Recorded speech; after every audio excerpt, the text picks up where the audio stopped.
వాళ్ళందరినీ కలవడం అదృష్టంగా భావిస్తూ గట్టిగా చప్పట్లు ఒకసారి మనం పాపన్నకు జోహర్లు అర్పిద్దాం. పిడికిలు బిగించి అందరం జోహార్ సర్దార్ సర్వాయి పాపన్నకు.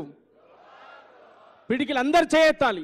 జోహార్ సర్దార్ సర్వాయి పాపన్నకు, జోహార్ సర్దార్ సర్వాయి పాపన్నకు. తాళ్ళెక్కితే ఏమొస్తుందమ్మా మనకు? కొడితే గోలుకొండ, కోటనే కొట్టాలని చెప్పి మాటలు చెప్పడం కాదు, ఆచరణ చేసి చూపించిన మహానుభావుడు సర్దార్ సర్వాయి పాపన్న. మొగలాయి రాజులతో యుద్ధం చేసి బడుగులనందరినీ సిద్ధం చేసి గోలుకొండపై పాదం మోపి బహుజన రాజ్యం జెండను బాతినం. స్వయం పాలన సైరను ఊది సామాజిక న్యాయం వంచిన పాపన్నకు సలామో, పౌరుషానికి సలామో. పాపన్నకు సలామో, పౌరుషానికి సలామో. పాటకు సలామో, ఆటకు సలామో.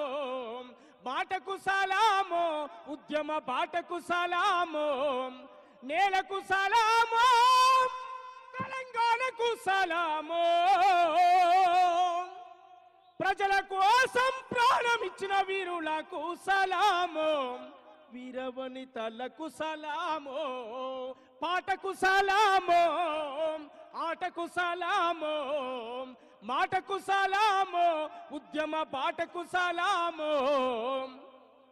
చెమట చుక్కలని ఎదార పోసి పోడుపోతం చేసి పంటను తీస్తే గిరిజన తెగలను దోసుక తింటూ శిస్తుగట్టమని వేధిస్తుంటే కాకతీలపై కత్తులు దూసి కథనానికి సిద్ధమైన అమ్మలు సమ్మక్కకు సలామో, సారక్కకు సలామో.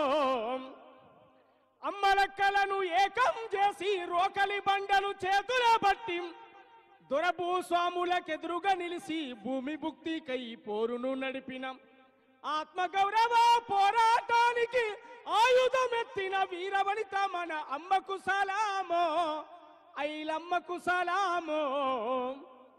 ఈ మానవ సమాజం కోసం అసులు బాసిన వీరులారా, మీకివే జోహార్లు. నా గౌడ రక్త బంధువులారా, పాపన్న ఫోటో మీ ఇంట్లో ఉండాలి, పాపన్న విగ్రహం మీ ఊళ్ళో ఉండాలి, పాపన్న పౌరుషం మీ ఒంట్లో రక్తమై ప్రవహించాలి. సర్దార్ సర్వాయి పాపన్న స్ఫూర్తిగా ఆయనే సాకలి, మంగలి, కుమ్మరి, కమ్మరి, దూదేక్ల సబ్బండ వర్గాలను కూడబట్టి సైన్యం తయారు చేసినట్టుగా పొన్నం ప్రభాకరన్న, శ్రీనివాస్ గౌడన్న, వేదిక మీద ఉన్న అనేక మంది నాయకులు ఒక సైన్యాన్ని ఏర్పాటు చేయాలి. కొడితే గోలుకొండ కోటనే కొట్టేట్టుగా